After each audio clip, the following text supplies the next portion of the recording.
चलिए, तो boys and girls हम लोग एक क्लास कर चुके हैं मार्केटिंग का। आज हम लोग का दूसरा क्लास है। कैसा क्लास है बाबू? दूसरा। तो आज दूसरा क्लास है, हम लोग का सेकंड क्लास है और ये चैप्टर हम लोग आज खत्म करने का कोशिश करेंगे। यूनिवर्सिटी ऑफ कैलकाटा ने जो सिलेबस दिया उसके हिसाब से ही हम लोग पूरा इसमें ऐड किए। तो हम लोग ये कोशिश करेंगे कि चैप्टर हम लोग आज खत्म हो जाए क्योंकि सिलेबस बहुत बड़ा है। तो भाइयों और बहनों स्टार्ट करते हैं। देखिए, तो हम लोगों ने पहला क्लास में आपको इंट्रोडक्शन दिया था, मार्केटिंग क्या है, सेलिंग क्या है, बात समझे ना। सारा उन लैंग्वेज में लिखा हुआ नोट्स है तो आपको पढ़ने में समझने में सुविधा होगा। इंपॉर्टेंस ऑफ मार्केटिंग लास्ट में, चैप्टर का लास्ट में पढ़ाएंगे कि मार्केटिंग का क्या फायदा है। इंपॉर्टेंस मतलब क्या हो गया, फायदा, एडवांटेज हो गया कि क्या इंपॉर्टेंस है मार्केटिंग का। तो ये आपको इस चैप्टर का लास्ट में पढ़ाएंगे। जब चैप्टर खत्म होगा तब याद दिला देना कि आप ये वाला टॉपिक स्किप कर गए थे। यहां से आइए आज का क्लास स्टार्ट करते हैं। Marketing mix. कैमरा मेरा बाबू देखिए तो लिखा हुआ है ना जी।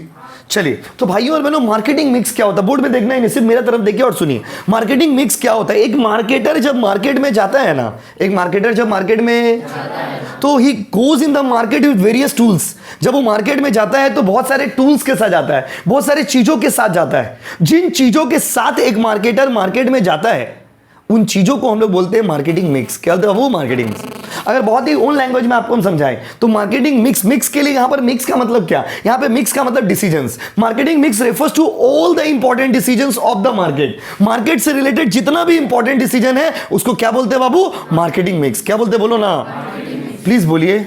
यस, तो मार्केटिंग मिक्स का मतलब क्या हो गया बताइए? All important decision related to market. Market से रिलेटेड जितना भी इंपॉर्टेंट डिसीजन है उसको क्या बोलते हैं बाबू? Marketing mix. सिर्फ सुनिए ना, पढ़ाई कंप्लीट हो जाएगा और कुछ नहीं, चाप नहीं है। एग्जाम टाइम में रीडिंग मार के जाके एग्जाम में बैठ जाओगे। सिर्फ सुनना होगा आपको, बात समझे ना। तो कल इंग्लिश का क्लास हम लोग करेंगे, मिस मत करिएगा। पहला बार इंग्लिश पढ़ेंगे, कविता, कहानी, ओ माय गॉड, ठीक है। तो मार्केटिंग मिक्स मतलब क्या? तो marketing mix refers to all important decision related to marketing. कहीं भी अगर आपको मिक्स लिखा हुआ दिखेगा ना तो आप समझ जाना इसमें डिसीजन होगा। मिक्स मतलब डिसीजन। मिक्स मतलब क्या? तो मार्केटिंग मिक्स को अब मिक्स रिप्लेस करके आप मिक्स की जगह पे डिसीजन लिख दीजिए। क्या हो गया? Marketing decision. में देखो, marketing mix refers to set of actions और tactics that a company uses to promote the brand in the market. हम कोई भी प्रोडक्ट मार्केट में लेके तो नहीं उठ जाएंगे। जब मार्केट में आप प्रोडक्ट लेकर के जाओगे तो क्या क्या इंपॉर्टेंट डिसीजन लोगे? तो भाइयों और बहनों marketing mix refers to all the promotional tools, techniques, strategies that are used by the companies to launch the product. Market में जब प्रोडक्ट को लेकर के जाएंगे तो क्या क्या सोचेंगे, क्या क्या रिलेटेड एक्टिविटीज होंगे। तो एक बिजनेसमैन के लिए 4 इंपॉर्टेंट डिसीजन होता है। तो बिजनेसमैन का जो इंपॉर्टेंट डिसीजन है उसी को क्या बोलते हैं? Marketing mix. तो मार्केटिंग मिक्स के 4 एलिमेंट होते हैं। कितने एलिमेंट होते हैं बताइए? कितने एलिमेंट? कितने? कितने? यस, कितने एलिमेंट बोलिए? 4। 4 को प्यार से बोलते हैं 4 Ps. 4 Ps, 4 Ps, 4 Ps. Marketing mix का कॉन्सेप्ट जिस इंसान ने दिया था पहली बार, उनका नाम था नील एच बॉर्डन। क्या नाम था बोलो? तो Neil H Borden was the person to give introduce the concept of marketing mix for the first time. देखो एमसीक्यू पेपर रहता है ना तो ये सब इंपॉर्टेंट हो जाता है कि हु गेव दिस कॉन्सेप्ट। अभी नॉन एमसीक्यू है तो ये सब पॉइंट का कोई इतना वैल्यू नहीं है। आप आंसर को बड़ा करने के लिए यूज कर सकते हो। जल्दी बताइए मार्केटिंग मिक्स को डिफाइन कैसे करेंगे? तो मार्केटिंग मिक्स का मतलब हर वो टूल, हर वो टेक्निक, हर वो टैक्टिक्स जिसके साथ एक मार्केटर मार्केट में जाता है। आप मार्केट में कैसे जाओगे, क्या क्या चीज को लेकर के जाओगे, किन किन चीजों के बारे में सोच करके जाओगे, उसको बोलते हैं मार्केटिंग मिक्स। क्या बोलते बोलिए ना, बोलो। और मार्केटिंग मिक्स को किसने दिया था बताइए? नील एच बॉर्डन। एक चीज देखिए, आप हमेशा याद रखिएगा, नॉलेज को कभी आप किताब में नहीं समझ सकते। जैसे अभी किताब में क्या, किताब में पॉइंट वाला पॉइंट लिखा हुआ है, बट इसके बाद भी आपको बहुत सारा चीज बोल रहे हैं, वो भी आप आंसर में ऐड करके लिखिएगा, इसलिए सुनना जरूरी होता है।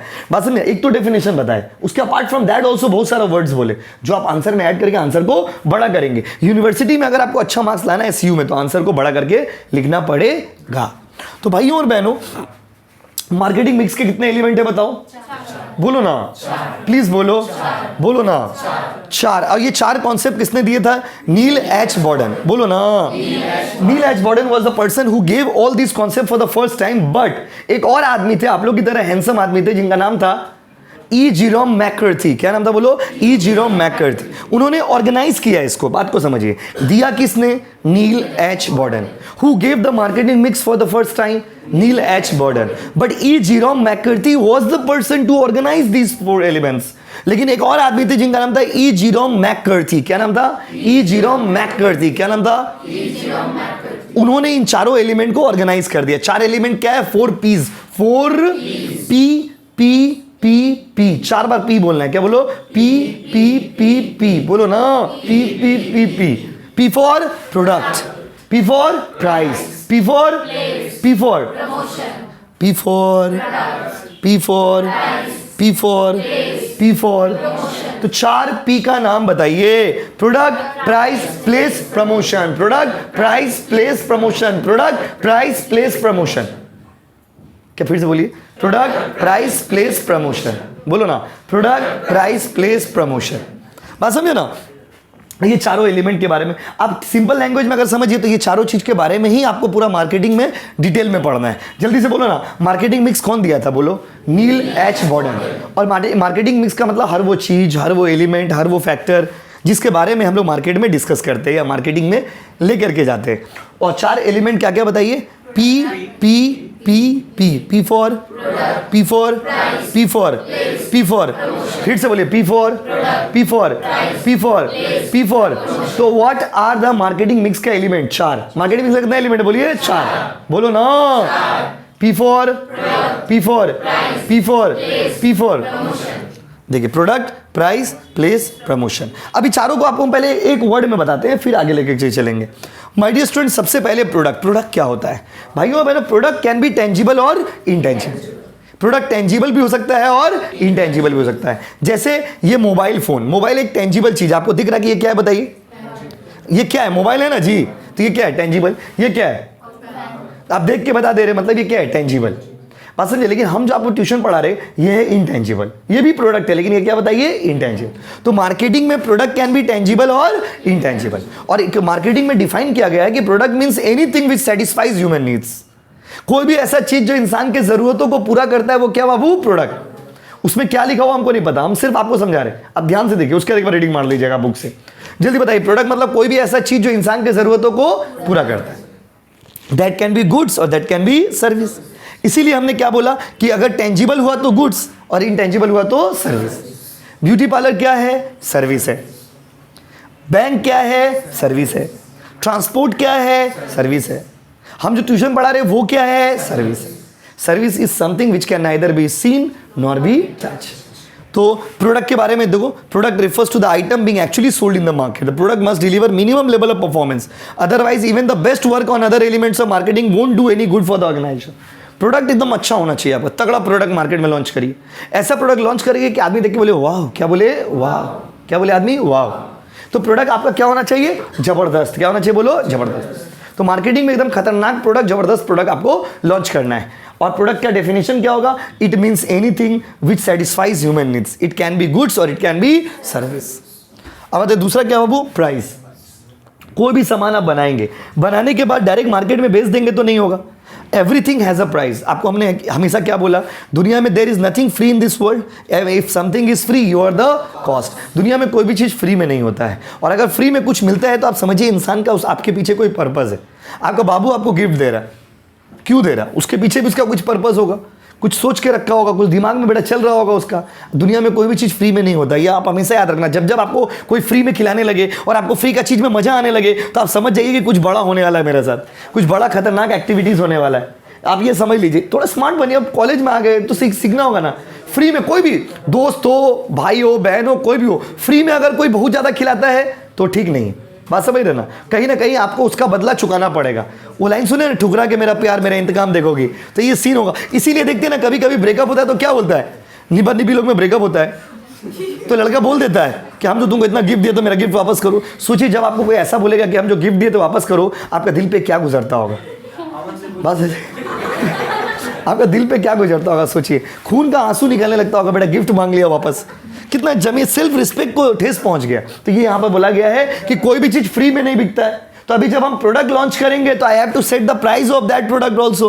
प्रोडक्ट का क्या सेट करना पड़ेगा? वो प्राइस भी सेट करना पड़ेगा। देखिए लिखा हुआ है, price refers to the value that is put for a product. It depends on the cost of production, segment, target. बहुत लंबा चौड़ा डिस्कशन है प्राइस के बारे में। अभी सिर्फ डेफिनेशन आपको पढ़ना है कि प्राइस क्यों जरूरी है। Price is the value that a buyer pays to the seller. Price is the value paid by the buyer to the seller for the product. Price is the paid by to the for the, जल्दी बोलो, price is the paid by seller. वो मतलब seller आप बोलने मांग रहे seller आपको product भी दे देगा, प्राइस भी दे लो, बेटा पैसा भी ले लो। ठीक है, price is the value paid by to the for the price is the value paid by buyer to the seller for the product. Yes और नो गाइस? अच्छा, उसके बाद प्लेस। प्लेस क्या है भाई? कहां बेचोगे सामान? कहीं तो आना होगा, कोई तो ऐसा जगह होगा ना जहां मिलन होगा। किसका? आप अपना मत सोचिए, बायर और सेलर का। तो what is place? Place is the platform. Place is the place. वाह, nice English. Place is the place. Place is the platform where buyer and seller interact. Place वो जगह है ना, प्लेस वो जहां मिलन होता है। क्या होता है? मिलन। किसका? बायर और सेलर का। तो बायर और सेलर जहां पर मिलते हैं वो क्या बाबू? Place. Place is the platform where interaction is done between buyer and seller. हम आपको बार बार क्या बोल रहे हैं? बुक में जो है वो तो बुक में है, जो बुक में नहीं है वो आपको हम बता रहे हैं, और उसको आप मिला करके, बुक वाला मिला करके एक अच्छा सा आंसर बना के लिख के आ जाना एग्जाम में। तो ये क्वालिटी आपके अंदर रहना चाहिए। नॉन एमसीक्यू का एग्जाम दे रहे हो आप, आपको पता है इसीलिए यूपीएससी एग्जाम्स में कॉमर्स के स्टूडेंट ज्यादा क्लियर नहीं कर पाते थे। अब देखोगे क्यों नहीं कर पाते? क्योंकि उन लोगों का राइटिंग स्किल बहुत डाउन होता है। राइटिंग स्किल समझ रहे? आंसर को बनाने का आपके अंदर क्रिएटिविटी रहना चाहिए। लाइक जैसे आप कोई भी बड़ा बड़ा एग्जाम जाएंगे, जैसे स्पेशली यूपीएससी ऐसा एग्जाम, उस समय क्या नॉन एमसीक्यू ज्यादा होता है। तो नॉन एमसीक्यू में क्या होता है? राइटिंग स्किल बहुत मैटर करता है कि आप कितना बड़ा बड़ा आंसर लिख पाते हैं, कितना अच्छा। वहां पे तो ऐसा होता है कि आपका 100 मार्क्स का खाली ऐसे है। अब 100 मार्क्स का ऐसे मतलब कोई एक टॉपिक दे दिया, आपको 100 मार्क्स के लिए सिर्फ ऐसे लिखना है। अब सोचो, एक टॉपिक के ऊपर आपको एग्जाम देना है 3 घंटा बैठ करके 100 मार्क्स का। क्या लिखोगे? इंग्लिश में लिखो, इंग्लिश सेलेक्ट करोगे तो इंग्लिश में लिखोगे, हिंदी सेलेक्ट करोगे तो हिंदी में लिखोगे। अब जैसे आदमी सोचता है कि नहीं इंग्लिश में नहीं तो नहीं लिख पाएंगे, हिंदी में हम लिख देंगे। हिंदी में भी आप नहीं लिख पाओगे। क्यों नहीं लिख पाओगे बताओ? कोई पता नहीं, हम बांग्ला में लिख देंगे, नहीं लिख पाओगे। देखिए स्पेशली जो रीजनल लैंग्वेजेस है वो ज़्यादा डिफिकल्ट है। रीजनल लैंग्वेजेस ज़्यादा डिफिकल्ट है। हम लोग जैसे अगर हम कोई चीज़ लिख रहे हैं तो उसके लिए हमको कॉन्सेप्ट, कंटेंट पता रहना चाहिए। कंटेंट मतलब क्या क्या लिखना है। अगर आपके पास कंटेंट है फिर आप उसको इंग्लिश, बंगाली, हिंदी किसी भी लैंग्वेज में लिख सकते हो, लेकिन आपको कंटेंट पता रहना चाहिए। क्या पता रहना चाहिए बाबू? कंटेंट, मतलब उसके बारे में पता रहना चाहिए। इसी बात पे जल्दी से बताइए, बहुत ज्ञान हो गया, जल्दी बताइए। प्लेस क्या है? प्लेस वो जहां पर क्या होता है? किसका? बना के लिख दोगे। Place place refers to the platform where the interaction between the buyer and seller takes place. जहां मिलन होता है। किसका? बायर और सेलर का। कौन मिलते हैं? वो मतलब कौन? बायर और सेलर। अब आइए अगला है प्रमोशन। ये सब डिटेल में पढ़ोगे आप, इसको अभी शॉर्ट में बता रहे, इस पूरा चैप्टर डिटेल में पढ़ोगे। प्रमोशन क्या होता है बताइए? Promotion is the art of attracting the customer. एक वर्ड में, प्रमोशन वो कला है जिससे आप अट्रैक्ट करते हो किसको? कस्टमर्स को अपने तरफ। क्योंकि मार्केट का एक रूल है, जो दिखता है वो बिकता है, वही बिकता है जो दिखता है। बिस्किट तो ओरियो भी है और बिस्किट तो डार्क फैंटेसी भी है, लेकिन लोग क्रेज किसका ज्यादा है बताइए? डार्क फैंटेसी का। जबकि ओरियो का टेस्ट खराब नहीं है।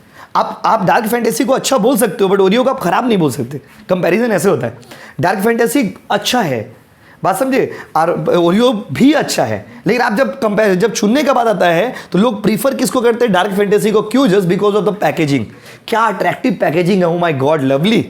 क्या लुक है उसका, इतना सुंदर अट्रैक्टिव लुक है, लोग इंप्रेस हो जाते हैं। कहे एक तो डार्क फैंटेसी खरीदेंगे, सप्ताह भर चलाएंगे। बात समझे ना? कॉलेज में जाएंगे, लंच टाइम में एक तो डार्क फैंटेसी खोल के प्लास्टिक फाड़ी का पूरा आवाज होगा, पूरा क्लास का बच्चे लोग घूर के देखे, oh my God dark fantasy. तो इतना उसका क्रेज बनाएगा उसको, मतलब ऐसा बनाएगा कि अमीरों का बिस्किट है डार्क फैंटेसी।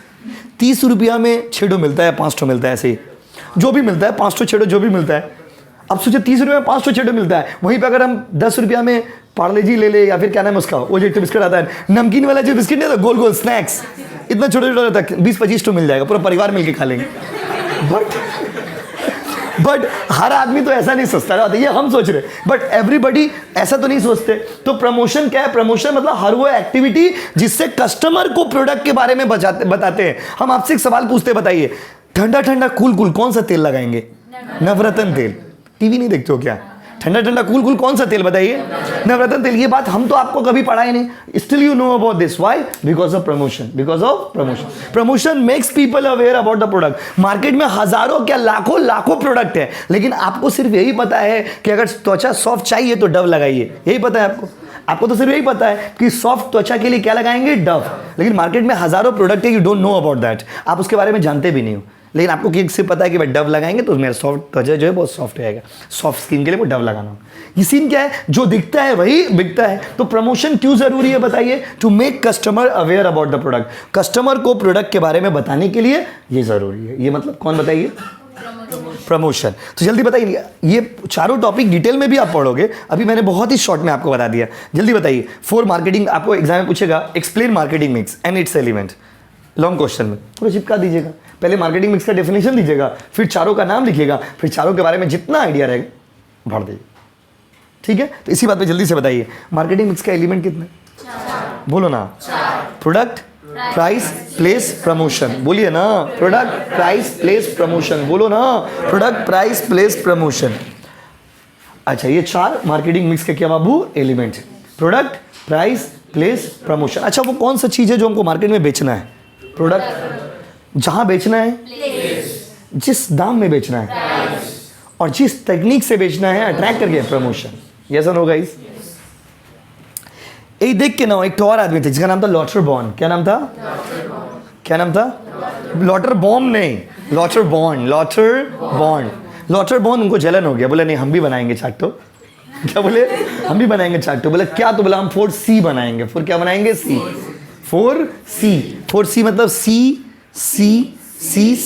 तब से क्या बोलते थे? P। अच्छा, P for product, P for Prem, वाह, P फॉर प्रोडक्ट, फिर P फॉर प्राइस, फिर P फॉर प्लेस, फिर P फॉर प्रमोशन। अभी C का फुल फॉर्म। अच्छा, एक बार पहले P क्लियर करिए। P for.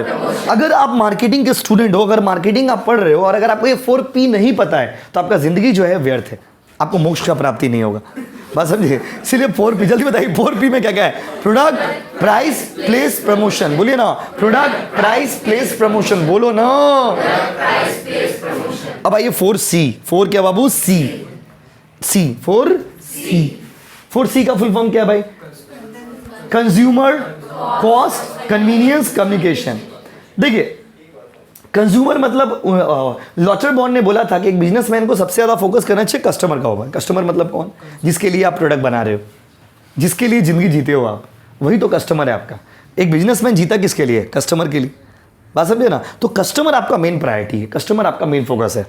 उन्होंने पहला पॉइंट में किसको रखा? कस्टमर। दूसरा है कॉस्ट। देखिए, कॉस्ट से ही तो प्राइस डिसाइड होता है। कॉमन सेंस से सोचिए, प्राइस डिसाइड करने के लिए cost is one of the important factor. तो दूसरा एलिमेंट क्या था बताइए? कॉस्ट। तीसरा है कन्वीनियंस। कन्वीनियंस मतलब क्या? कन्वीनियंस का मतलब होता है माय डियर स्टूडेंट्स कि कस्टमर को अवेलेबल कराना। कस्टमर को प्रोडक्ट कैसे अवेलेबल होगा बताइए? Making product available to the customer. मतलब एक तरह से जो प्लेस वाला पॉइंट में पढ़ाया था, उधर जो प्लेस था वही इधर क्या बन गया? कन्वीनियंस बन गया। और अगला है कम्युनिकेशन। उधर जो प्रमोशन था वही यहाँ पे क्या बन गया? कम्युनिकेशन। तो समझिए कॉन्सेप्ट लगभग सेम ही था, बट उन्होंने 4P यूज किया, इन्होंने 4C यूज किया। अब 2 मार्क्स में आपसे पूछ दिया एग्जाम में कि right 4 C's। C for cost, sorry consumer, फिर C for cost, C for convenience, C for communication. बोलो हाँ कि नहीं? अगला में आओ, मार्केटिंग इन्वायरमेंट। ये पहला चैप्टर के सिलेबस है। मार्केटिंग इन्वायरमेंट मतलब क्या बाबू? मार्केटिंग इन्वायरमेंट रेफर्स टू, देखो पहले तो इन्वायरमेंट समझिए, फिर मार्केटिंग इन्वायरमेंट। इन्वायरमेंट का मतलब क्या होता है? हर वो चीज जो हम लोग को डायरेक्टली और इनडायरेक्टली अफेक्ट करता है। That's simple. इन्वायरमेंट कौन है? हर वो चीज जो आपको डायरेक्टली और इनडायरेक्टली अफेक्ट करेगा, वो आपके लिए क्या है? इन्वायरमेंट। जैसे हम यहाँ पे ट्यूशन पढ़ा रहे, तो एरिया का दुकान, एरिया का बिल्डिंग के लोग, ये यहाँ का गवर्नमेंट, यहाँ का काउंसिलर, हर एक लोग मेरे लिए क्या है? इन्वायरमेंट का पार्ट है। इन्वायरमेंट मतलब क्या? Setup and surrounding that affects you directly और इनडायरेक्टली। इन्वायरमेंट मतलब हर वो चीज या हर वो इंसान जो आपको डायरेक्टली और इनडायरेक्टली अफेक्ट करता है। जिससे भी आप डायरेक्टली और इनडायरेक्टली अफेक्ट होगे ना, वो क्या हो जाएगा बाबू? इन्वायरमेंट। तो मार्केटिंग इन्वायरमेंट क्या है? फिर से यहाँ पे भी सेम चीज। Marketing environment refers to all the components, elements which affects the market directly और इनडायरेक्टली। हर वो चीज जो मार्केट को डायरेक्टली और इनडायरेक्टली अफेक्ट करता है, बार बार बोल रहा हूं, डायरेक्टली और इनडायरेक्टली, दोनों वाला ही चीज को क्या बोलते हैं बाबू? इन्वायरमेंट। जैसे आप मेरे पास पढ़ रहे हो, तो आप हमको डायरेक्टली अफेक्ट कर रहे हो, लेकिन मान लीजिए जो लोग नहीं पढ़ रहे लेकिन सेम वन में, वो भी हमको इफेक्ट कर रहे, कैसे? इनडायरेक्टली। तो इन्वायरमेंट मतलब हर वो चीज जो आपको डायरेक्टली और इनडायरेक्टली अफेक्ट करता है। It is the combination of external and internal factors which affects company's ability to establish a relation and serve the customer. देखिए, बोलने का लैंग्वेज अलग होता है, लिखने का लैंग्वेज अलग होता है, वही चीज है, मीनिंग तो वही। The marketing environment consist of, marketing के 2 कंपोनेंट है, एक इंटरनल और एक इंटरनल और एक इंटरनल मतलब घर वाला, एक्सटर्नल मतलब बाहर वाला। इंटरनल मतलब क्या और एक्सटर्नल मतलब क्या? बाहर वाला। जो घर के अंदर है वो क्या है, इंटरनल, और जो घर के बाहर है एक्सटर्नल। बात समझे ना, घर वाला और क्या बाबू, बाहर वाला। तो इंटरनल फैक्टर मतलब, अगर इसको बहुत सिंपल लैंग्वेज समझो, कि the factor which are company specific. Company specific मतलब क्या बोलिए तो, जैसे हम आपको ट्यूशन पढ़ा रहे, तो हम अपने हिसाब से एग्जांपल दे रहे, हम आपको कोचिंग पढ़ा रहे, तो मेरे लिए इंटरनल फैक्टर कौन हो गया, जो हमको डायरेक्टली अफेक्ट करता है, सिर्फ हमको ही अफेक्ट करता है, हम ही उससे अफेक्ट होते हैं। तो ये क्या हो गया बताइए, इंटरनल। क्या हो गया बताइए, इंटरनल। जैसे फ्यू एग्जांपल्स, ओनर मतलब हम खुद, वर्कर्स मतलब मासी जो काम करने आती है वो, जो टाइपिंग करता है वो। अब मान ली टाइपिंग वाला बंदा टाइपिंग नहीं करेगा तो हम बुक आपको कैसे देंगे। तो ये सब क्या हो गया, ये लोग सब इंटरनल फैक्टर है। मशीन, लैपटॉप खराब हो गया, कंप्यूटर मशीन ही खराब हो गया तो क्लास ही बंद हो जाएगी। उसके बाद मटेरियल्स, ये सारा चीज कौन सा फैक्टर हो गया बताइए, इंटरनल। ये these are company specific and these are within the organisation. दूसरा है एक्सटर्नल। एक्सटर्नल को दो पार्ट में बांटा गया है, एक माइक्रो और एक मैक्रो। समझिए, एक क्या बाबू, माइक्रो, और एक क्या बाबू, मैक्रो। तो माइक्रो मतलब क्या होता है, यहां पे भी सेम चीज है। माइक्रो मतलब जो स्पेसिफिक टू योर बिजनेस। अब मैक्रो मतलब which is common to everyone, जो सबके लिए होता है वो क्या है, मैक्रो। अब माइक्रो मतलब होता है छोटा, अब मैक्रो मतलब होता है बड़ा। माइक्रो मतलब छोटा, अब मैक्रो मतलब बड़ा। तो जो फैक्टर सिर्फ और सिर्फ हमको अफेक्ट करेगा वो माइक्रो में चला जाएगा, जो पूरा इन्वायरमेंट को अफेक्ट करता है। ऐसा आपको एग्जांपल देते हैं कि एक्सटर्नल भी है और माइक्रो भी है। देखिए जैसे क्रेडिटर मतलब जिससे, जैसे कोचिंग का बुक जिससे हम लोग मंगवाते हैं, जिससे प्रिंट करवाते हैं, उसको हम पैसा देंगे फ्यूचर में, तो मेरे लिए क्रेडिटर हो गया। अब अगर क्रेडिटर मान लीजिए मटेरियल सप्लाई नहीं करेगा तो हम तो बुक आपको नहीं दे पाएंगे। तो मेरा क्रेडिटर अगर मटेरियल सप्लाई नहीं करेगा तो बुक देने में दिक्कत किसको होगा, हमको होगा, पूरा इंडिया को तो नहीं होगा। यस और नो गाइस। तो क्रेडिटर कौन सा, क्रेडिटर एक्सटर्नल भी है और क्या बाबू, माइक्रो। कौन सा फैक्टर बताइए, माइक्रो। बताइए बिजनेस के बाहर है, ये बिजनेस के बाहर है और सिर्फ हमको अफेक्ट करता है, तो ये हो गया माइक्रो। और बिजनेस के अंदर है और सिर्फ हमको अफेक्ट करता है, तो ये कहां चला गया, इंटरनल। और एक होता है मैक्रो। मैक्रो मतलब क्या, अभी और डिटेल में पढ़ेंगे। मैक्रो मतलब जैसे बारिश हो रहा, तो बारिश हो रहा तो सबके लिए हो रहा। इंडिया का पॉपुलेशन बढ़ रहा तो सबके लिए बढ़ रहा, सिर्फ मेरे लिए तो नहीं बढ़ रहा। इंडिया में गरीबी है तो सबके लिए है, मेरे लिए तो खाली नहीं है। बात समझ, तो जो कॉमन टू एवरीवन। अच्छा जैसे मोदी जी पीएम है तो सबका पीएम है, मेरा भी और आपका भी। हम तो ऐसे नहीं, मोदी जी से कोई बात मत करना प्लीज, मोदी जी से मेरे हैं, ऐसे बोलते हैं क्या। ममता दीदी हम लोग का सीएम है, तुम क्या लेने, ममता दीदी सिर्फ हम ही बात करेंगे, तुम लोग कोई बात मत करना, ऐसा है क्या, नहीं। क्योंकि ये सब कैसा फैक्टर है, मैक्रो। अच्छा अभी इलेक्शन हो रहा तो पूरा इंडिया में इलेक्शन हो रहा, ऐसा तो नहीं सिर्फ मेरे लिए इलेक्शन हो रहा है, हम ही जाकर वोट देंगे, तुम लोग कोई वोट मत देना। ये सब कौन सा फैक्टर हो गया, मैक्रो। कौन सा फैक्टर हो गया बताइए, macro. Legal factor, political factor, economical factor, social factor, ये सब एक्सटर्नल होता है और मैक्रो होता है। अभी आइए ना डिटेल में यहाँ पे पढ़ेंगे। देखिए इंटरनल, यहाँ पे सब डिटेल में पढ़ते हैं। ये इंटरनल मतलब क्या, internal environment are those factors and forces which are affects the marketing operation, जो बिजनेस के अंदर है। इसको 5M के रूप में क्लासिफाई किया गया। मेन मतलब लड़का नहीं, या मेन मतलब लोग, मेन मतलब लड़का नहीं, मेन मतलब लोग। मनी पैसा, मशीन है, मटेरियल एंड मार्केट। ये सारा मेरा कौन सा फैक्टर हो गया बताइए, इंटरनल, क्योंकि ये सारा मेरा फैक्टर है, हमको अफेक्ट करेगा। The internal environment is under the control of marketer, ये सब मेरा कंट्रोल में है and can be change with the changing external. This environment include sales department, marketing department, manufacturing department, human resource department. ये सारा किधर आ गया बाबू, इंटरनल। तो इंटरनल इन्वायरमेंट वो होता है जो बिजनेस के अंदर होता है और जो सिर्फ आपको अफेक्ट करता है, आपके एक्टिविटी से अफेक्ट होता है और इसके ऊपर आपका थोड़ा बहुत कंट्रोल होता है। अच्छा एक्सटर्नल इन्वायरमेंट में क्या आता बताइए, external environment outside the business. देखिए which are external to the business and on which marketer has no control. जिन चीजों पे आपका कंट्रोल है भी तो कम है या फिर नहीं है। जैसे कि इसको दो पार्ट में बांटा गया, माइक्रो एंड मैक्रो। वही चीज डिटेल में पढ़ रहे हैं यहाँ पे। माइक्रो इन्वायरमेंट में क्या क्या चीज है देखो, micro environment are also known as task environment. It comprises external forces which are directly related to business. मैंने थोड़ी देर पहले आपको बोला था, जो बिजनेस का बाहर है और डायरेक्टली हमको अफेक्ट करता है, डायरेक्टली हमको अफेक्ट करता है। जैसे सप्लायर, मेरा सप्लायर सिर्फ हमको अफेक्ट करेगा, मेरा कस्टमर सिर्फ हमको अफेक्ट करेगा, मेरा पब्लिक सिर्फ हमको अफेक्ट करेगा, मेरा ब्रोकर, मार्केट इंटरमीडियरी मतलब ब्रोकर, सिर्फ हमको अफेक्ट करेगा, मेरा कॉम्पिटिटर सिर्फ हमको अफेक्ट करेगा। यस और नो गाइस। तो ये होता है माइक्रो, एक्सटर्नल है लेकिन ये क्या बाबू, माइक्रो। उसके बाद मैक्रो में क्या आता है, जो सबके लिए कॉमन फॉर एवरीवन। देखिए लिखा होगा, the macro environment is also known as broad environment. इसमें वो फोर्सेस आते हैं जो पूरा इंडस्ट्री को अफेक्ट करते हैं, किसी एक बिजनेस को नहीं, पूरा इंडस्ट्री को। जैसे कि डेमोग्राफिक इन्वायरमेंट। डेमोग्राफिक इन्वायरमेंट तो पॉपुलेशन, मैंने स्टार्टिंग में ये बात बताई। द डेमोग्राफिक इन्वायरमेंट मतलब पॉपुलेशन, जैसे पॉपुलेशन का साइज क्या है, डेंसिटी क्या है, लोकेशन क्या है, एज कितने एज के लोग हैं, जेंडर किस जेंडर के लोग हैं। जेंडर का रेशियो एक बहुत बड़ा फैक्टर होता है मार्केट में, कि मेल ज़्यादा है कि फीमेल ज़्यादा है, उसके हिसाब से प्रोडक्ट का सेलिंग भी होता है। तो डेमोग्राफिक इन्वायरमेंट, अब इंडिया का पॉपुलेशन ज़्यादा है तो ये सिर्फ मेरे लिए ना, सबके लिए, सबके लिए। पॉलिटिकल लीगल इन्वायरमेंट, जो मैंने स्टार्टिंग में आपको एग्जांपल दिया, पॉलिटिकल लीगल इन्वायरमेंट, लाल बत्ती जलने से गाड़ी रुकता है तो सिर्फ मेरे लिए ना, सबके लिए। तो ऐसा तो नहीं कि आप रास्ता में या तो आपके लिए होता है ठीक है एक काम करिए आपके लिए हम ऑरेंज जला दे रहे, आपके लिए एक काम करिए आपको पिंक पसंद है ना, चलो पिंक जला दे रहे आपके लिए। ऐसा होता है रास्ता में क्या?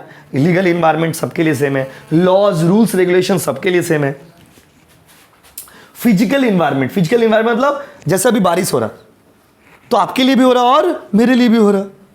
देखिए the physical environment include natural environment. Natural environment मतलब क्लाइमेटिक कंडीशन, गर्मी लग रहा था जैसे अभी कुछ दिन पहले, अभी तो गर्मी 2 दिन से कम है, गर्मी ज़्यादा था तो सिर्फ आपको गर्मी लगता था ना, हम लोग को भी गर्मी लगता था, सबके लिए है, किसी एक आदमी के लिए तो नहीं है। ये सब कौन सा फैक्टर है? ये सब हो गया मैक्रो। क्या हो गया बाबू? Macro. Natural environmental changes, natural बाढ़ आ गई है, बाढ़ सबके लिए आया, सिर्फ मेरे लिए तो नहीं आया कि ठीक है बाबू तुम हट जाओ हम दूसरा गली में चल जा रहे। अगला है पॉल्यूशन, पॉल्यूशन है तो सबके लिए है।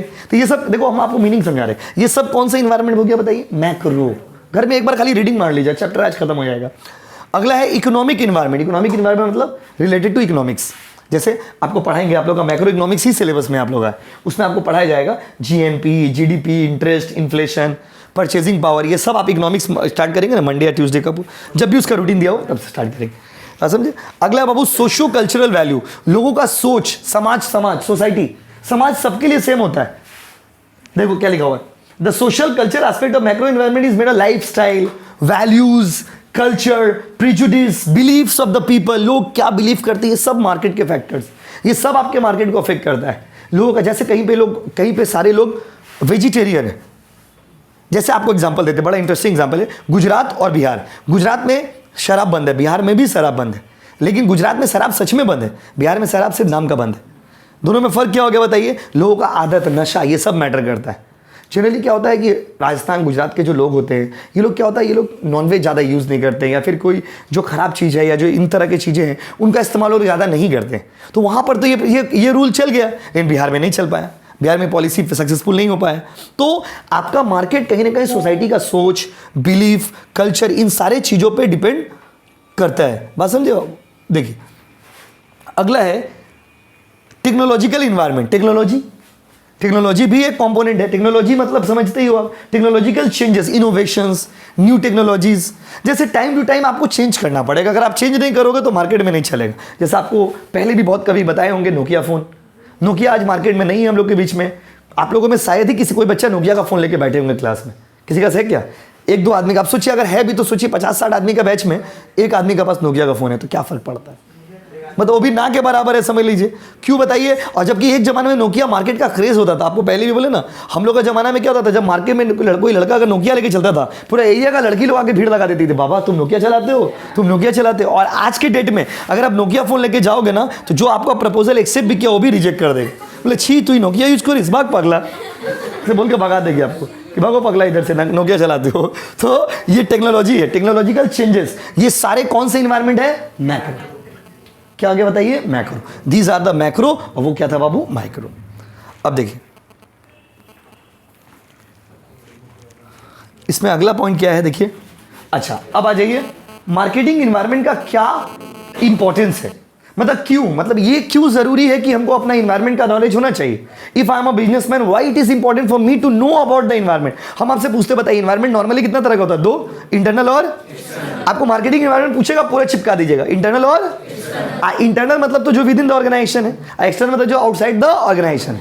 और आउटसाइड द ऑर्गेनाइजेशन में 2 फैक्टर है, एक तो माइक्रो और एक तो मैक्रो। माइक्रो भी कंपनी स्पेसिफिक है, अब macro for common for everybody. Yes और नो गाइस, ये पूरा कॉन्सेप्ट हो गया। अच्छा, मार्केटिंग इन्वायरमेंट के बारे में नॉलेज होना क्यों जरूरी है? Why it is important for a businessman to know about the surroundings, know about the environment. Reason समझिए। पहला रीजन है threats and opportunities. What are the threats, what are the opportunities, you have to know that. क्या मेरे लिए, जैसे हम यहाँ पे अगर कोचिंग स्टार्ट कर रहे हैं तो हमको पहले ये देखना होगा कि यहाँ पर मेरे लिए क्या क्या अपॉर्चुनिटीज़ है, क्या क्या मेरे लिए बेनिफिट है और क्या क्या मेरे लिए थ्रेट है। कोई भी बिजनेसमैन जब कहीं पे पैसा इन्वेस्ट करता है तो वो देखता है वहाँ का इन्वायरमेंट कैसा है। वेस्ट बंगाल में इन्वेस्टमेंट थोड़ा कम होता है as compare to other states. क्यों कम होता है बताइए? क्योंकि जब दूसरे स्टेट्स के लोग आते हैं तो देखते हैं क्योंकि यहाँ का पॉलिटिकल कंडीशन थोड़ा इनस्टेबल है, इस कारण से लोग यहाँ पर पैसा नहीं लगाते या कम पैसा लगाते हैं, पैसा कम इन्वेस्टमेंट करते हैं। तो ये थ्रेट एंड अपॉर्चुनिटीज़ को एक बिजनेसमैन देखता है कि कहाँ थ्रेट है, क्या क्या अपॉर्चुनिटी है। थ्रेट मतलब क्या क्या दिक्कत हो सकता है, अपॉर्चुनिटीज़ मतलब क्या क्या हमको बेनिफिट हो सकता है। कोई ऐसा एरिया में जहाँ पे आप देख रहे दंगा होता है, झगड़ा होता है, लड़ाई होता है, वहाँ पे आप बिजनेस खोलिएगा। आपको अगर कोई बोलेगा चलो अफगानिस्तान में दुकान लगाते हैं, फ्री में ज़मीन दे रहे, फ्री में, जाओगे? नहीं जाओगे। वहाँ पे तालिबान का शासन है, काट देगा बड़ा गला, बात समझ रहे ना? तो आप नहीं जाओगे वहाँ पे नहीं जाओगे, डर से नहीं जाओगे। तो एक बिजनेसमैन को ये सब चीज़ देखना पड़ता है कि क्या मेरे लिए थ्रेट है और क्या मेरे लिए अपॉर्चुनिटी है। तो when you study about the environment you comes to know what are the threats and what are the opportunities. एकदम पहला चैप्टर खत्म कर लेंगे आज। अगला essential for planning. Marketing environment के बारे में जब आप जानते हो तो फ्यूचर प्लानिंग करने में आपको हेल्प होता है कि मार्केट कैसे चलेगा, किस तरह से चलेगा, कैसे बिजनेस प्लान करेंगे, कहाँ से गुड्स लाना है, कहाँ से रॉ मटेरियल लाना है, किसको बेचना है, नहीं बेचना है। Understanding the competitors. जब आप इन्वायरमेंट का स्टडी करते हो, अपने आसपास का स्टडी करते हो, तो आपको ये समझ आता है कि कौन आपका कॉम्पिटिटर है, कौन आपका कॉम्पिटिटर नहीं, ये भी जानना जरूरी। जैसे थम्सअप देखो, अब यहाँ पे भी कॉम्पिटिटर कौन होता है? जो जिसका लेवल सेम हो। आप थम्सअप से आप कोका कोला कंपनी से पेप्सी का कंपैरिजन कर सकते हैं, क्योंकि कोका कोला पेप्सी कॉम्पिटिटर है। लेकिन आप सोचो कोका कोला और कैंपा कोला कॉम्पिटिटर नहीं। कैंपा कोला समझते हो ना, इंडियन ब्रांड। कैंपा कोला और कोका कोला कॉम्पिटिटर है, कभी जिंदगी में कॉम्पिटिटर नहीं। भले कितना भी बड़ा कंपनी क्यों ना मानेगा, लेकिन Campa Cola competition Coca Cola को नहीं दे। कोका कोला बहुत ज़्यादा बड़ा है, एमएनसी है। एमएनसी समझते हैं, मल्टीनेशनल कंपनी है, ग्लोबल इंटरप्राइज है वो, तो उसका लेवल में जाने में भी टाइम लगेगा। अच्छा, एरिया में जो अंकल लोग शरबत बेचते हैं गर्मी के टाइम में, क्या वो लोग का कंपैरिजन कोका कोला से करेंगे? नहीं करेंगे। तो वही बात है, कंपटीशन किससे होता है? इसका लेवल सेम हो। अगला है टैपिंग द ट्रेंड्स। जब आप मार्केट के बारे में स्टडी करते हो ना, तो आपको ट्रेंड पता चलता है। जैसे काचा बादाम दादा काचा बादाम गाना था ना, निकला था ना एक, तो काचा बादाम गाना नहीं सुने आप लोग? जाओ, तो पूरा महीना तक मार्केट में काचा बादाम ही चल रहा है। हर चीज में आदमी काचा बादाम काचा बादाम काचा बादाम। ट्रेंड को समझना है। ट्रेंड को कब समझेंगे? When you study about the environment. तब आपको ट्रेंड समझ आएगा कि लोगों को क्या पसंद है, अभी क्या चल रहा है मार्केट में, उसको बोलते हैं ट्रेंड। अगला है अंडरस्टैंडिंग कस्टमर। कस्टमर को भी आप अच्छे से समझ पाते हो if you study about the environment. तो मार्केटिंग एनवायरनमेंट को स्टडी करने का ये सारा इंपॉर्टेंस है। अगला है सोसाइटियल मार्केटिंग। बड़ा अच्छा चीज है माय डियर स्टूडेंट, जो आपको उस दिन पढ़ाए थे। सोसाइटियल मार्केटिंग एक ऐसा कॉन्सेप्ट है जो कहता है कि I will sell my product but with the customer satisfaction, but at the same time I will try to think about the society also. मतलब हम कोई भी ऐसा सामान नहीं बेचेंगे जिससे मेरे समाज को नुकसान हो, जिससे मेरे देश का बच्चा लोग खराब हो जाए। जैसे सिगरेट का डब्बा। सिगरेट का डब्बा आपने देखा है? हम यहाँ पे स्क्रीन पे दिखा सकते हैं आपको, लेकिन नहीं दिखाएंगे क्योंकि बहुत गंदा उसका पैकिंग रहता है, तो देख के ना आपका मन गिना जाएगा। फिर बाहर में अगर कुछ खाने पीने भी जाओगे ना, पूरी उड़ी, तो खा नहीं पाओगे। सिगरेट का डब्बा का पैकेजिंग अगर आप देखेंगे ना, एकदम गंदा पैकेजिंग, वर्स्ट पैकेजिंग। फिर भी लोग सिगरेट का डब्बा यूज करते हैं खुशी खुशी। क्यों बताइए? सिगरेट का डब्बा पे लिखा रहता है साफ साफ कि धूम्रपान जानलेवा है, it cause tobacco causes cancer, लिखा रहता है ना। सोसाइटियल मार्केटिंग यही है, जहां पर आप प्रोडक्ट को बेच रहे हो लेकिन आप समाज को वार्न कर रहे हो। सोसाइटी को बोल रहे हो कि बाबू क्या हुआ, क्यों पी रहे हो सिगरेट, हेलो क्यों, वाई, गलत है ये। आपको बोल रहा है, फिर भी आप लोग नहीं हम पिए, तो जाओ पियो बेटा, मरो।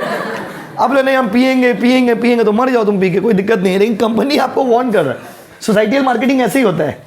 आप टीवी में कोई भी प्रोग्राम देखते हो, एक्टर एक्ट्रेस कभी भी शराब या सिगरेट यूज करते, तभी टीवी में वो लाइन आ जाता है, धूम्रपान जानलेवा है, कृपया ये घर में ना करें, हेना तेना जो भी लिखा रहता है। ये क्या है? Societal marketing. They are selling the dangerous product, hazardous product, but at the same time they are warning you that please don't use it. वो लोग तो आपको वार्निंग दे रहे, आप क्या चाहिए जिंदगी में। According to social marketing concept, companies should make marketing decision for the purpose of social welfare. This should cover the requirements of company as well as the need of customer. Company को अपना product बेचना है, लेकिन customer को warn करना है कि ये चीज़ गलत है। बात समझे ना? जैसे ड्रीम 11 का ऐड आता है टीवी में, तो कैसे ऐड आता है? पहले ऐड बढ़िया से दिखा देगा, उसके लास्ट में क्या बोलता है? वित्तीय जोखिम क्या कीन, कृपया इसे अपना एकदम जल्दी बोल के बड़ा निकल जाता है, कृपया इसे अपने रिस्क पे खेले। आदमी सुनता ही नहीं, लाइन क्या बोला। देखते नहीं, कोई भी ड्रीम 11 या कोई भी जुआ वाला चीज का आता है, बोला आदत लगने का चांसेस है, कृपया इसे अपने रिस्क पे खेले, क्योंकि कंपनी आपको जानता है कि गलत चीज है। अगर ऐसा नहीं होगा तो कंपनी के ऊपर केस हो जाएगा। इसीलिए कंपनी क्या करता है? प्रोडक्ट बेचेंगे, आपको सेटिस्फाई करेंगे, लेकिन आपको आपका भलाई करते हुए, आपको वार्न करते हुए कि बाबू ये गलत है, प्लीज ऐसा मत करो। हम सिगरेट बेच रहे हैं लेकिन तुम सिगरेट मत पियो प्लीज। ये कंपनी का सोच है। As per this concept, organizations should work to determine the needs, interests, and wants of the consumer. Based on this research, they should plan to ensure the customer is satisfied in effective and efficient manner. इसमें 3 चीज पे हम लोग ध्यान देते हैं. Customer खुश है ना. इन्वायरमेंट वेलफेयर, इन्वायरमेंट को नुकसान नहीं होना चाहिए. आप ऐसा सामान बना रहे हैं जिससे इन्वायरमेंट को नुकसान हो रहा है, तो ये भी गलत है. और तीसरा social welfare. As the name society marketing suggest, primary concern is social welfare. समाज का भलाई भी करना है हमको. बस तो कंपनी का जो भी कंपनी सिगरेट शराब ये सब बनाते हैं, वो कंपनी लोग चैरिटी में ज़्यादा खर्चा करते हैं. बात समझे, लोगों को दिखाना पड़ता है कि हम लोग समाज सेवा भी कर रहे हैं. तो सोसाइटल मार्केटिंग मतलब selling your product with customer satisfaction, but at the same time thinking about the social welfare, economic welfare, इन सब चीज़ों के बारे में सोच करके. देखिए क्या ऑब्जेक्टिव है सोसाइटल मार्केटिंग का. सोसाइटल मार्केटिंग का ऑब्जेक्टिव क्या है, देखिए, inculcating the belief among the marketer to have greater responsibility other than satisfying customer. मतलब कस्टमर का माइंड में ये मैसेज देना चाहते हैं कि हम आपको तो खुश कर ही रहे, मतलब हम समाज में प्रोडक्ट गलत जरूर बेच रहे, बट मेरा इंटेंशन गलत नहीं. दूसरा पर्पस होता है marketer to work for the benefit of the society, समाज के लिए कुछ अच्छा करना. तीसरा पर्पस होता है एथिकल चीज़ों को करना. एथिकल मतलब अगर कुछ गलत है तो लोगों को बताना कि ये गलत है. चौथा, जैसे बात समझ, अगर हम कुछ गलत काम भी कर रहे हैं और हम सबको बता के कर रहे हैं, बोल के कर रहे हैं, तो कल होकर के हम बोल पाएंगे ना कि हाँ मैंने तो आपको बोला था ना कि ये गलत काम है. देखिए, including ethical, social, ecological consideration in market planning for every business. ये देखो, ये वाला पॉइंट और ये वाला पॉइंट लगभग सेम है, तो आप दोनों में से एक तो भी याद करोगे ना, दोनों काम आपका हो जाएगा. इसमें एक टॉपिक हम लोगों ने स्किप किया था, वो एक बार आपको रीडिंग मारेंगे खत्म हो जाएगा. चैप्टर रीडिंग कर लेना भाई, चैप्टर खत्म हो गया. ये वाला ये था ना, मार्केटिंग का क्या फायदा. अब देखो, एक बार में समझ जाओगे मार्केटिंग करने का फायदा क्या. पहला, मीन्स ऑफ लिविंग. आज के डेट में बिगेस्ट सोर्स ऑफ एम्प्लॉयमेंट है मार्केटिंग. अभी इंडिया में 2 ही जगह से सबसे ज़्यादा जॉब क्रिएशन है, एक मार्केटिंग और एक तो भैया कॉल सेंटर. 2 जगह से जॉब क्रिएशन. ये दोनों सेक्टर अगर बंद हो जाएंगे तो बहुत सारे लोग, लाखों लोग बेरोजगार हो जाएंगे. तो बहुत बड़ा जॉब प्रोवाइडर है ये मार्केटिंग. देखिए लिखा होगा, a group of middle man is involve like wholesaler, broker, agent, retailer, trader. तो इसीलिए this provides the job opportunities. Creation of utilities, time utility create करता है. यूटिलिटी मतलब प्रोडक्ट को कस्टमर के लायक बनाना, जल्दी से कस्टमर तक पहुंचा देता है. अब प्लेस का कोई झमेला है आज के डेट में, आप फ्लिपकार्ट से कहीं से कोई भी प्रोडक्ट मंगा सकते हो. उसके देखिए अगला बाबू, position, images, plates, supporting role in creating from utility. Marketing क्या करता है, प्रोडक्ट को यूजेबल कंडीशन में लाता है. अगर कोई प्रोडक्ट यूजेबल कंडीशन में नहीं तो उसको यूजेबल कंडीशन में लाने में भी हेल्प करता है. अगला है सेल्स प्रमोशन, प्रोडक्ट को प्रमोट करने में भी हेल्प करता है. आप फ्लिपकार्ट में ही कोई प्रोडक्ट मंगाते हो, फ्लिपकार्ट में कितना सुंदर लगता है. एक ड्रेस आपने देखा, आपको लगा हम पहनेंगे तो सलमान खान लगेंगे, मंगाए तो बेटा सलमान खान बन गए. क्या है, देखने में फ्लिपकार्ट में कुछ और लगता है, भाई मंगाते तो कुछ और रहता है. देखते हो ना, एक्सपेक्टेशन वर्सेस रियलिटी. अगला है सेंस ऑफ सिक्योरिटी. देखिए, प्रोड्यूसर और कंज्यूमर को कोऑर्डिनेट करने का काम भी कौन करता है, marketing. Marketing helps to coordinate producer and consumer. अगला है creation of demand for goods and service. आज के ज़माने में साइंस, टेक्नोलॉजी ये सब बढ़ गया है. इस कारण से ये लोग क्या करता है, कस्टमर का स्टैंडर्ड ऑफ लिविंग भी बढ़ा दिया. कौन, मार्केटिंग. हम लोग वो नहीं बेचेंगे जो हमको बेचना है, हम वो बेचेंगे जो आपको चाहिए. क्या चाहिए आपको, बोलिए, वही बना के दे देंगे. इसको बोलते हैं मार्केटिंग. तो मार्केटिंग क्या कर रहा है, लोगों का स्टैंडर्ड ऑफ लिविंग बढ़ा दिया है. अगला है, देखो फिर नीचे में भी एक पॉइंट है, स्टैंडर्ड ऑफ लिविंग बढ़ेगा तो डिमांड अपने आप बढ़ेगा, डिमांड क्रिएशन होगा. और लास्ट है एक्सचेंज ऑफ कल्चर. जब देखो बड़ा अच्छा चीज़ है, जब हम लोग मार्केटिंग की हेल्प से हम लोग कल्चर को एक्सचेंज कर रहे हैं. हम लोग, आप लोग जितने लोग यहाँ पे बैठे, अब इंटरेस्टिंग चीज़ देखोगे, इंडियन जो है वो फॉरेनर बनने मांग रहा और फॉरेनर जो है वो इंडियन बनने मांग रहा. आप नोटिस करिएगा, फॉरेन कंट्री से जब लोग आते हैं तो वो लोग इंडियन ड्रेसेस प्राउडली पहनते हैं. बात समझा. हम लोग क्या है, इंडिया में रह करके हम लोग फॉरेन ड्रेसेस पहनने मांगते हैं. तो ये क्यों पॉसिबल हो पाया बताइए, just because of marketing. With the help of marketing you can exchange the culture, values. आप सिर्फ प्रोडक्ट नहीं एक्सचेंज करते हो, आप कल्चर को भी एक्सचेंज करते हो, आप अपना माइंडसेट को भी एक्सचेंज करते हो. फॉरेन कंट्री में जाइएगा तो वहाँ पे इंडियन खाना लोग शौक से खाते हैं. हम लोग इंडियन लोग फॉरेन कंट्री का प्रोडक्ट शौक से खाते हैं. जैसे आप देखो, ये पिज़्ज़ा, बर्गर और क्या नाम उसका, चाउमीन, चाइनीज प्रोडक्ट, तो ये सब हम लोग को कितना अच्छा लगता है. ये सब आदमी शौक से जाता है, खाता है. तो आप सिर्फ प्रोडक्ट यूज नहीं करते हो, at the same time you are exchanging the culture also, values also. तो माय डियर स्टूडेंट, इस तरह से चैप्टर पूरा हम लोग का प्यारा सा चैप्टर था, खत्म हो गया. बात समझिए ना. तो एक बार ये सब टॉपिक को एक बार रीडिंग मार लीजिएगा अच्छे से. फिर इसका क्या होगा, टेस्ट. फिर इसका क्या होगा बताइए, टेस्ट. बात समझिए ना. आपको टेस्ट देना है क्योंकि नॉन एमसीक्यू पेपर है, लिखने का हैबिट आपको अभी से बनाना होगा. तो इसका क्या होगा बाबू, टेस्ट. तो जल्दी से आप इसको एक बार क्या कर लेना, रीडिंग. अगला सप्ताह इसका क्या होगा, टेस्ट. ठीक, हाँ. तो चैप्टर खत्म हो गया, टेस्ट. चैप्टर खत्म हो गया, टेस्ट. ठीक है.